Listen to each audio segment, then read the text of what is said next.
história da humanidade mostra que o homem sempre procurou viver próximo à água, um bom local para se viver. As figuras a seguir vão exemplificar essa posição de o homem sempre procurar ficar próximo da água. Afinal de contas, ele necessita dela para sobreviver.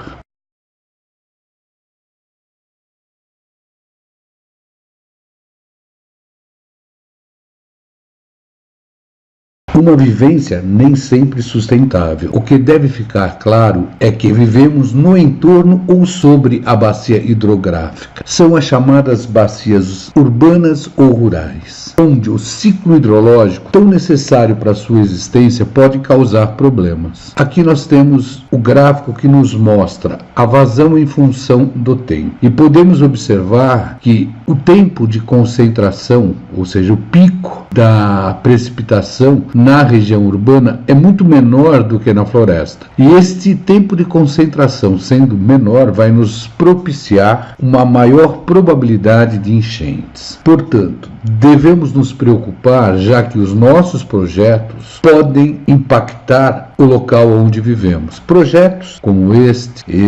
No meio urbano, uma impermeabilidade do solo, pouca cobertura vegetal, grande taxa de poluição, aterramento de canais naturais, desvios de rios, construções de barragens e outros. Tudo isso causando um desequilíbrio no ciclo hidrológico. E é justamente esse desequilíbrio que pode acarretar grandes problemas para os seus habitantes. Já no caso da bacia rural, pela utilização de agrotóxicos, podemos contaminar os cursos d'água, por exemplo, causando uma mortalidade de peixes. Portanto, até para a nossa sobrevivência é fundamental conhecer a bacia onde vivemos, conhecê-la e saber caracterizá-la. As informações mais comuns para caracterizar uma bacia são a sua área, o comprimento do rio principal, o comprimento axial da bacia, as declividades, índice de compaxidade, de forma, de circularidade, de sinuosidade, o gradiente dos canais, densidade de drenagem, tempo de concentração, hierarquização fluvial, como mostrada aqui embaixo. Aqui nós teríamos uma bacia de ordem 4 e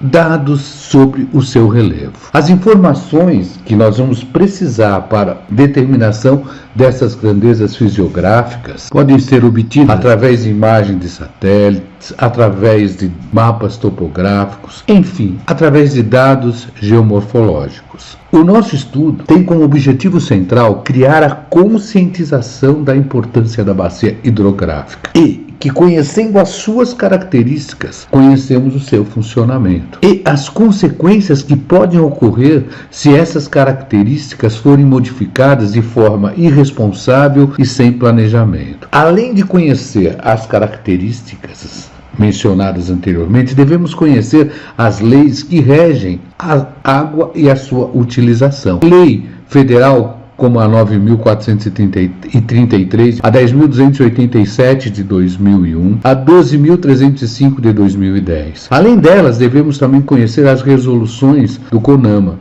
Conselho Nacional do Meio Ambiente, como a 357 de 2005 e a 430 de 2011. Todo engenheiro que vai desenvolver projetos deve conhecer estas leis. Aqui nós estudaremos as características das bacias hidrográficas. As leis ficam por conta do interesse de cada um. O que deve ficar claro é que a delimitação de uma bacia hidrográfica, ou seja, os seus divisores de água, tem como principal elemento o relevo da região, visto que a água sempre segue um caminho de acordo com o desnível do terreno. Por isso, estudaremos as curvas hipossométricas e problemas para a caracterização da bacia hidrográfica. Curvas hipossométricas? O que é isso? Fica tranquilo, não é nenhum bicho de 7 cabeças. É a representação das altitudes do terreno de uma maneira diferente das curvas de nível. É o que denominamos a sua representação por meio da hipossometria. Os estudos hipossométricos possibilitam conhecer o relevo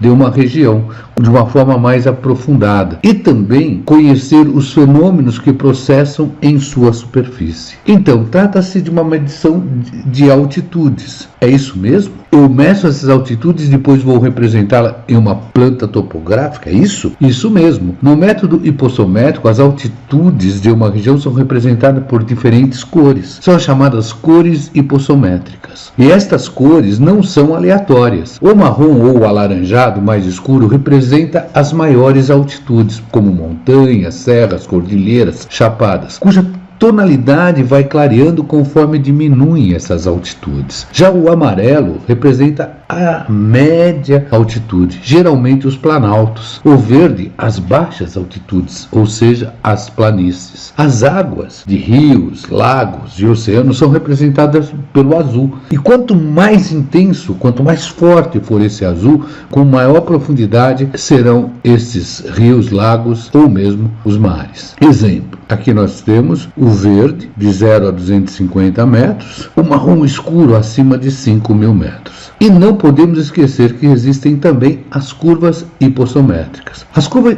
hipossométricas foram definidas em 1952 e estas curvas elas vão nos dar a composição do relevo, onde eu consigo constatar a variação altimétrica em uma determinada área.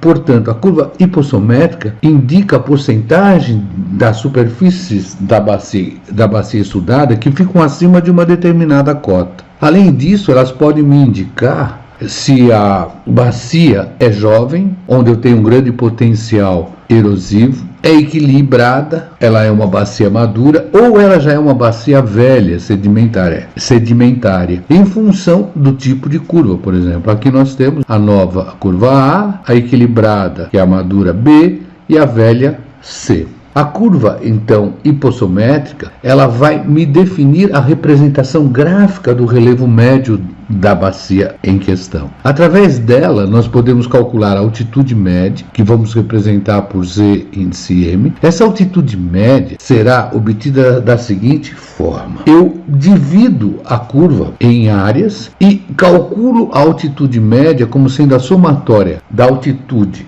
média do trecho vezes a área que está compreendida entre elas, dividido pela área total. A altura média, como que vamos representar por HM, será sempre a altitude média menos a cota mais baixa. Portanto, se essa cota mais baixa for zero, ou seja, a foz da minha bacia está ao nível do mar, eu vou ter que a altura média vai ser igual à altitude média. Vamos detalhar um pouquinho mais o cálculo dessa altitude média. Então nós teríamos aqui a representação da curva hipossométrica. Vamos dividir em áreas. Nós temos um triângulo, os outros são trapézios. Observem que no triângulo a média seria a cota de 1 dividido por 2, seria a cota média. A área nesse trecho, a área em quilômetro quadrado, é de 6.000, então eu multiplico. Aí eu vou obter esse numerador como sendo a somatória da área 1, área 2, área 3, área 4,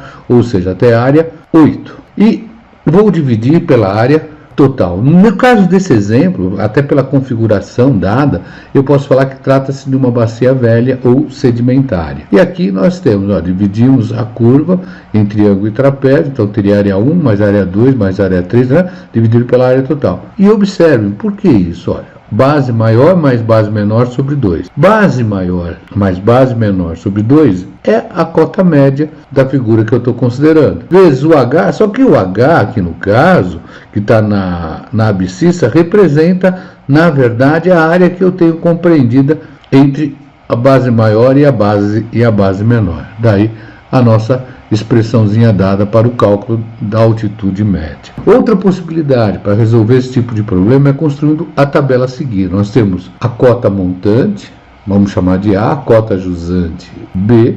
Nós vamos obter o ponto médio, ou seja, a cota média, então vai ser A mais B sobre 2. Nós temos a área C, que é a área compreendida entre A e B. A área acumulada, eu simplesmente vou somando. A somatória da coluna 3 vai me dar a área total. Depois eu vou ter a porcentagem da área acumulada, então eu vou pegar o C, vou dividir pela área total e multiplicar por 100, já que eu quero ter a porcentagem, e eu vou calcular a altitude média como sendo a coluna 2 vezes a coluna 3, que vai me dar metro por quilômetro ao quadrado. Então nós teríamos altitude cota máxima, maior cota da montante, altitude cota mínima, menor cota a jusante, altitude média, que seria W sobre T, altitude mediana seria obtida para 50% da área, seria a ordenada da abscissa da área total sobre 2. Altura média, que seria a altitude média menos a altitude mínima.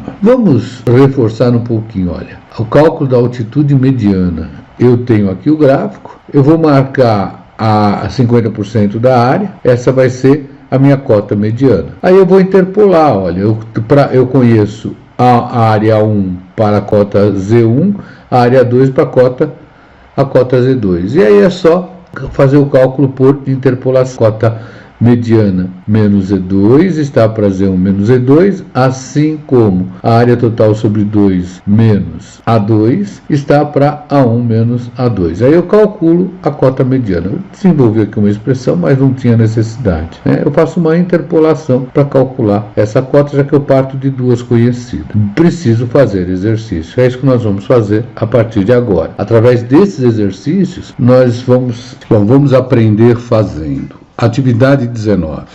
Os dados a seguir são da Bacia Ribeirão Lobo, São Paulo, que tem uma área de drenagem igual a 177,25 km². Estão aqui as cotas e as áreas compreendidas entre as cotas. Com esses dados, obtenha a altitude máxima, mínima, média, mediana, calcule a altura média e obtenha a curva hipossométrica. Bom, vamos recorrer ao Excel para nos ajudar a resolver esse problema. Inicialmente, transcrevemos as cotas a montante, as cotas a jusante e a área compreendida entre elas. Na nossa coluna 2 é o ponto médio, que vai representar a base maior mais a base menor sobre 2. Como que eu vou achar? 940 mais 920 dividido por 2. 920 mais 900 dividido por 2. Dessa maneira, eu tenho os pontos médios. Aí nós vamos formar a coluna 4, que é a área acumulada. Essa área acumulada eu vou rebater aqui, ó, 1,92, 1,92 mais 2,9, 1,92 mais 2,9 mais 3,8, nós vamos somando.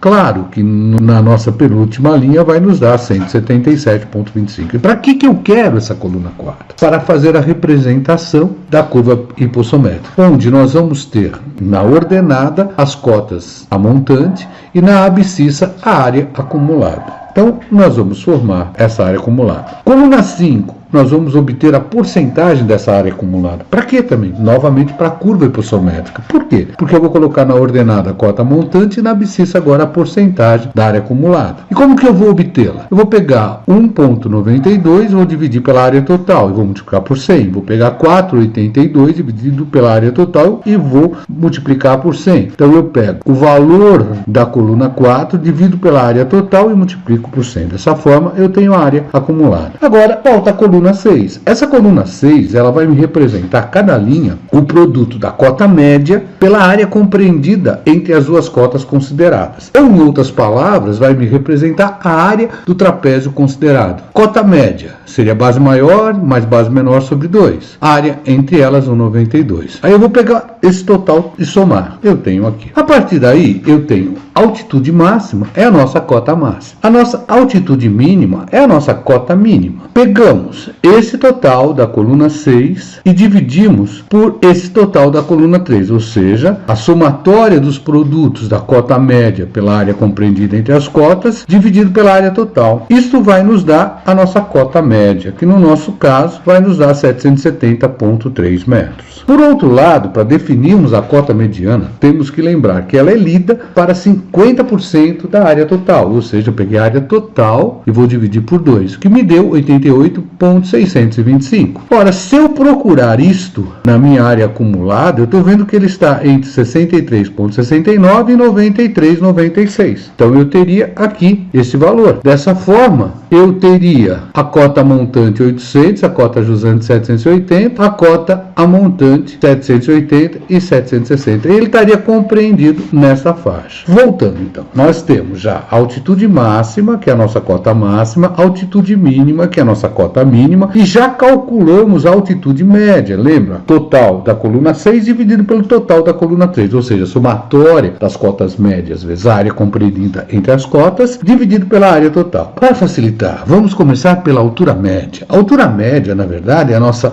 altitude média menos a cota mínima. Então, o que vai nos dar 770,3 menos 680, que vai nos dar uma altura média em metros de 90,3 metros. Agora, para a altitude mediana, nós havíamos visto 780, nós vamos pensando na cota jusante, correspondia a uma área acumulada de 63, 760, 93,96. A nossa metade da área total vai nos dar a cota mediana. Vamos fazer uma interpolação. Então, nós faremos 780 está para a cota mediana, assim como 780 está para 760. Isso será igual, 63,69 está para 88,6, assim como 63,69 está para 93,96. Nossa única incógnita, a nossa cota mediana, que vai nos dar, nesse caso, 763,5 metros. Respondemos tudo. Agora, vamos visualizar as curvas hipossométricas. Então, nós temos aqui e vamos checar. Nós tínhamos a metade da nossa área total, eu vou marcá-la e vou buscar aqui. Aqui eu vou ter a minha cota mediana. E ela realmente está compreendida, 740, está compreendida neste intervalo. Então deu coerente. Igualmente, se eu fizer agora a cota em função da área acumulada. Mais duas propostas de exercício para você praticar e aprender fazendo. Atividade 20, determinar a curva hipossométrica, especificar a altitude máxima, a mínima, calcular a altitude média e mediana e a altura média da bacia hidrográfica para os dados da tabela seguinte. Então nós temos aqui as cotas e as áreas compreendidas entre elas. Um mero exercício igual ao que nós acabamos de resolver. Atividade 21, que também não tem nada de novo. Nós temos uma certa bacia hidrográfica com uma área de drenagem de 6.671 km², um perímetro de 428 km e um comprimento de eixo de rio principal igual a 246 km. O rio principal tem sua nascente a uma altitude de 1.547 metros e deságua, seção de referência, a uma cota zero. Pede-se calcular o fator de forma e de complexidade